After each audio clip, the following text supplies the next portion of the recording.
following is a production of the Department of Broadcasting and Journalism at Western Illinois University.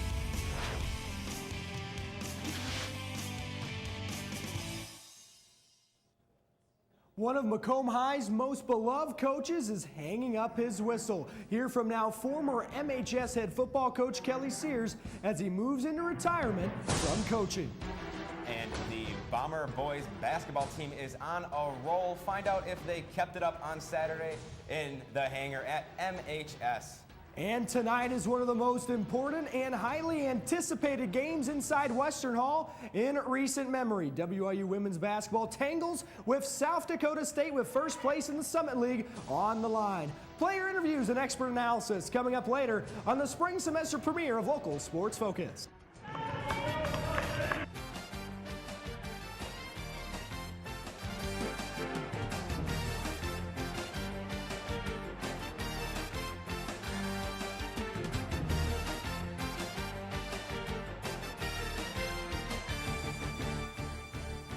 We're back and welcome to Local Sports Focus, a show that covers everything Western Illinois and Macomb High School athletics. I'm Danny Fry. And I'm Jason Chauvin. On today's show, we have news and notes from around Macomb High School athletics, including girls regional basketball action. But first, the Macomb High boys basketball team is starting to click on all cylinders, and they went for 4 wins in 5 tries on Saturday night, hosting Mercer County. Bombers and the Golden Eagles getting ready to go from the hangar. Right out of the gate, a quick start for the Bombers, and Xavier Campbell nails a 3 from straight away. These two teams would go back and forth in the beginning. Beautiful step through right here and finish for Rashawn King, and he's only a freshman. What a beautiful play. Mercer County would be on the break right here, right now. Good kick to the corner. Quentin King is wide open for 3, and he wouldn't miss. 2-point lead for the Golden Eagles. But the Bombers would say, hey, right back at you here on the break. Ben Higgins is open on the wing, and he splashes home a triple. Bombers led by 5 after a quarter. Jason, Mercer County would hang in there, though. Look at this pass to a cutting Ben Nichols. A sweet dime by the Golden Eagles' Jordan Metcalf. The Bombers would turn it on from there. In the second half, good ball movement. There's Higgins again, drilling another triple, and the Bombers would turn defense into offense. There's the swat. Pass up the floor to the Macomb High running back, Kayvon Johnson, to the rim. Count the basket and the foul. What a play. And the Bombers would run away with it, Jason. 66-47 win over the Golden Eagles as 4 Bombers scored in double figures in this one. The Leathernecks men's basketball team is in the thick of qualifying for the Summit League tournament after missing the event last year. A crucial test faced Billy Wright's team on Valentine's Day when the Denver Pioneers visited Western Hall.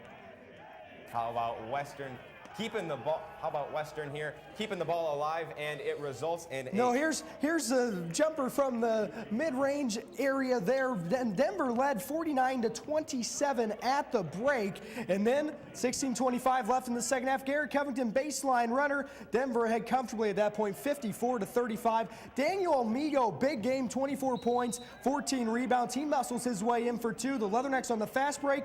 Jeremiah Usiosafi, count it, and 1. CJ Duff inside for a quick 2. And how about Western keeping the ball alive? It results in a Covington 3, and we got ourselves a ball game, Jason. 56-50, Pioneers halfway through in the second half before Mike McClusack lights it up from deep. It's a 1-possession game here. Reverse layup on the other side by Jake Pemberton plus the foul, and Denver hangs on with plays like this from Thomas Neff as the WIU rally comes up just short in this one. The Leathernecks drop in this one, falling 78-72 the final inside of Western Hall. The Leathernecks head to Fargo on Saturday against the top-ranked team in the Summit League, North Dakota State. To Macomb High girls basketball, the Lady Bombers trying to keep their season alive in this win-or-go-home mode in the IHSA Class 3A Peoria Regional on Monday night. A good Limestone squad stood in the way, though. We take you to the Lions Den in Peoria. The Lady Bombers trying to keep their season alive. The Rockets, though, stood in their way from Limestone. The game was sloppy in the beginning. First field goal didn't come until the runner off glass by Denasia Stuckey in the lane, making it 2-1 Limestone 2.5 minutes into the game. And then a nice baseline saved Allison Westerdahl for 2. And Coach Keene trying to make something happen on offense. And to the second quarter, a nice steal there for Westerdahl. She goes to the other end and lays it in for 2. Heads up defense though here by the Bombers leads to a transition layup for Erica Dawson early in the second quarter. Limestone ahead 12-5 early on. Now a quick inbound pass to Zoe Wall, who buries the corner 3 right there for the Bombers. Though the Rockets would be on a run, and they're not taking their foot off the gas pedal in the second quarter. Lena Driscoll with the touch on the floater, the lone senior. Courtney Thorman here knocking down a jumper. Limestone led 25-8 at half. To the third quarter we go. Jordan Hare lays it in off the inbound. What a beautiful play. And back to Hare for the hoop here, and the harm with the Bombers showing some fight now, but ultimately MHS couldn't stop threats like Kennedy Jackson inside, and the Rockets were just too much to handle. Limestone ends the Lady Bombers basketball season 55-26. MHS finishes the 2016-17 campaign with an 8-20 overall record. Let's go back in time a little bit to February 8th. A week ago, it was playoff time for Bushnell Prairie City girls basketball, hosting Abingdon Avon in a Class 1A regional semifinal. We take you to a nice little quaint gym there in Bushnell. The Lady Spartans getting ready to go against the Tornadoes. BPC getting right to work. Abby Pendarvis there for the second chance bucket off glass, picking up her teammate. But it'd be a big night for the Tornadoes and Madison Jones. Here she is on the break, going right to the tin and lays it in for Abingdon Avon. Then time winding down in the first, Jones behind the back with a dribble, and then Drano on the 3 to beat the buzzer. Tornadoes had a 11-5 lead after 1. Bushnell wouldn't go away though in the second quarter. Off the inbound, Emma Bradford works hard. She cleans up her own miss and scores off the glass. Bushnell trailed 23-12 at half. In the third quarter, the Spartans on the attack. Savannah Servin from the wing scores the 3 ball. Spartans trying to climb back in this ball game, but Madison Jones came to play in the second half as well. Goes behind the back with the dribble and banks the shot in, plus the foul. What a play by Jones. She was absolutely lights out in the end here, finding herself wide open for 3. Nothing but net for the senior. She would have 19 points in the game. Congrats to the Lady Spartans on a fine season. Final score 47-40 Tornadoes. A day later, Princeville defeated Abingdon Avon 63-43 to advance to sectionals. Local Sports Focus is just getting started. Still to come, a recap of WIU football's recent signing day class as head coach Charlie Fisher is reloading, not rebuilding. And coming up, we have a preview of the WIU women's basketball team as they're on a collision course with South Dakota State for sole possession of first place. All that coming up right after the break. Welcome back to Local Sports Focus. National Signing Day is the biggest day of the offseason for college football programs, and that's no different for Western Illinois Leathernecks as head football coach Charlie Fisher recapped what's being called a successful recruitment day. National Signing Day is a time for college football programs across the nation to replenish their crop of players after losing seniors who have moved on to the next level. WIU head football coach Charlie Fisher addressed the media after the extensive recruitment process. Their families, but this day never gets old for me, ever. I know you hear this all the time, but it's the truth. It's a fun day. You wake up with a little extra bounce in your step, a lot of excitement because of all the hard work that goes in to getting to this point. Seeing whether or not there are certain things Fisher looks for in the recruitment process, he says there's one trait that sticks out in particular. Here's a stat that I know everybody will like. I've said all along, you got to recruit smart guys, tough guys, guys that love football. 10 of our 19 high school recruits have above a 3.0. That's important to me. And when we look at the total body of work, if you get guys that want to excel off the field, and then that generally is a transition over to on the field. With a full year under his belt at WIU, Fisher says the process was a lot easier than last year when he only had 3 weeks to recruit. I've been around a lot of guys that know what that looks like, and I've learned a lot over the years, so that really never bothered me right from the get-go because I've done it all my life. But just, kind of getting a handle on where the players are, certainly getting to know the Midwest, the high schools, the coaches, all that, so much easier this time around, absolutely. Overall, the Leathernecks added 24 recruits from 11 different states. Coach Fisher is sure to have his team ready as spring practice is just over a month away. The Western Illinois softball season, it's not a month away, it's here. It began this past weekend near Chicago in Rosemont at the Total Control Sports Invitational. The Leathernecks won 2 out of their first 5 games, including a comeback 7-6 win over Butler on Saturday. Sitting at 2-3 overall, WIU heads to the Holiday Inn Hilltopper Classic this weekend, hosted by Western Kentucky. The Leathernecks take on Miami of Ohio on Saturday at 10 a.m. to kick off the tournament. The Western Illinois women's basketball team returns home after a 2-game road trip to face possibly their toughest test of the season. I was able to catch up with head coach J.D. Gravina and key players. Looking forward to tonight's matchup. Head coach J.D. Gravina is in his 6th season here at WIU, and tonight he's expecting one of the biggest crowds inside of Western Hall.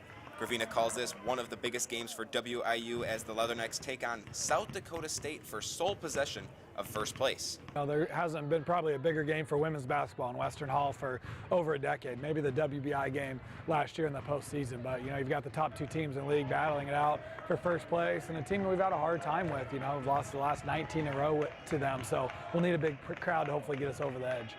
Last time out, the Jackrabbits bested the Leathernecks, but Coach Gravina and the players know what the team has to focus on to come away with the victory. We have to shoot it better. We did not shoot it well against them, and they're such a good team defensively. You have to take advantage when you do get an open shot, and then we've got to make sure we're scoring in transition. That's kind of our strength. Once they get their half-court defense set, they're in pretty good shape. We just have to keep playing like how we've been playing.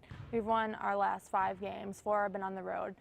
And I feel like to come home and have our fans behind us where they haven't been since we've been on the road. And I think having our fans come and give us that energy and want to play well for them. We can't let the first couple shots, whether we miss or make those, dictate the rest of the game and our energy throughout the game.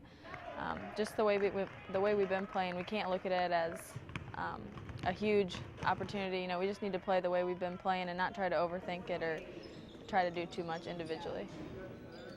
When we come back, a special guest who knows the WIU women's basketball program better than most. She's in here for a preview of the Summit League first place showdown tonight. Find out who it is and don't go anywhere. Welcome back to Local Sports Focus. In 1976, a then 16-year-old Kelly Sears started coaching football at the Little League level. 40 years later, he's wrapping up a head coaching career at Macomb High School, where Sears recorded a 121-83 overall record, including 14 playoff appearances. It's been a successful football journey for Kelly Sears, with coaching stops in Arizona, Iowa, and Southern Illinois. He arrived in Macomb in 1989 as an assistant and took over the head coaching reins in 1996. It's kind of funny. I was never interviewed for the head job. The superintendent walked in and said, "Do you want it?" And I said, "Yep." And he said, "Okay, that's good enough." School administrators are still grasping Bomber football without Coach Sears.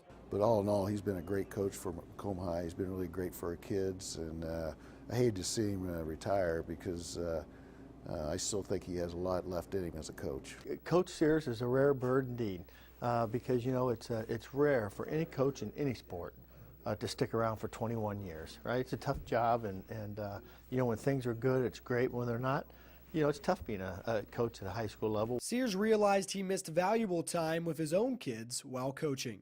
During football season, I never made one of his junior high football games, and freshman games I didn't go to because I was always coaching. And even with my daughter in softball, she had stuff going on in the spring, and I was coaching softball at the time. When Coach Sears sat down with his current players, he wanted to make sure that they knew he was still going to be around. And I've always told any of my players, anybody that's ever played for me, hey, you can call me at any time in the middle of the night. I'll come bail you out of jail. I'll do whatever it takes. And, the same for the guys that's there now. And I'm a Bomber for life. I'm a Macomb homie, and I'm here to stay. And, I want the program to succeed, and I'm going out on a good note. As far as the Bomber coaching search goes, MHS Athletic Director Dave Bartlett says there's been interest from all over the region and within the current football staff. He hopes to have a clearer idea by the end of February and into March. Yeah, that school board meeting in March, you're going to try to announce it then. We will. All right, live television, folks. In 2010, the Olympic Conference disbanded. The High School Athletic Conference, Olympic High School consisted of schools in the Western Illinois area, including Macomb High. Since then, the Bombers have struggled to schedule football games, with the current West Central Conference losing member schools. A month ago, an interest letter was sent out to reform the original Olympic Conference. Macomb Superintendent Dr. Patrick Toomey is one of the area superintendents to lead the charge in discussing a reforming of the Olympic Conference. And I said, I just thought it was time that perhaps superintendents had that conversation about should we contact all the old members of the Olympic Conference and say, how about a conversation about what it would look like if we put the Olympic Conference back together. There's no doubt where Macomb stands on rejoining the conference. Macomb is absolutely interested in reforming the Olympic Conference. The secret would be, I think, if we can at least start out with 6 schools who would have that same interest, I think we could move forward.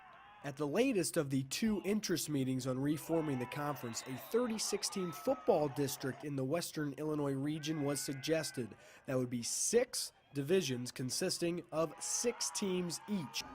Big setup, big thing to tackle, but that was what a proposal was made at our meeting on Friday. That will now go back to the individual conferences for evaluation and see if there's interest to go that way. At this point, a complete realigning of the Olympic Conference still depends on football. I mean, we are, and a couple other schools are, like Monmouth and Sherrard, but the other schools that would be logical members still have not made that commitment. And I think their feeling is to really watch to see how this football proposal goes. The 5 other schools the Bombers could potentially join with the football arrangement are Monmouth, Roseville, Rockridge, Mercer County, and Sherrard, and Orion. We will continue to update you as more developments come. A look at the Leathernecks and Bombers' upcoming schedules and our final break of the show right after this. Here on Local Sports Focus, we want to inform you, our viewers, about the sporting events going on at Macomb High and Western Illinois University. We end our show with a look ahead at next week's sports for the area. We'll start with MHS as winter sports are wrapping up and the boys basketball team is playing their last home game and it's senior night against Monmouth Roseville High at 7:30 p.m. on Friday. A little bit of a fuller slate for Western Illinois. WIU women's basketball, of course, playing later tonight at 7 p.m. against South Dakota State. Leatherneck country at Western Hall. Men's basketball traveling to North Dakota State for a game this Saturday, the 18th, at 4 p.m. Now baseball is traveling to Starkville, Mississippi to play in a doubleheader against the 14th-ranked Texas Tech. And that's on the 17th and 18th. Then they'll match up against Mississippi on the 18th and 19th at 4 p.m. and 12 p.m. That's against Mississippi State, the Bulldogs. Softball will be playing in the Holiday Inn Hilltopper Classic on the 18th and 19th against Miami, Ohio, Belmont, and Western Kentucky. That's all for us today here at Local Sports Focus. Make sure you tune in tomorrow for News 3 live at 4. Thanks for joining us, and we'll be on the air again next Wednesday at 9 a.m. Have a great rest of your morning. We're out of here.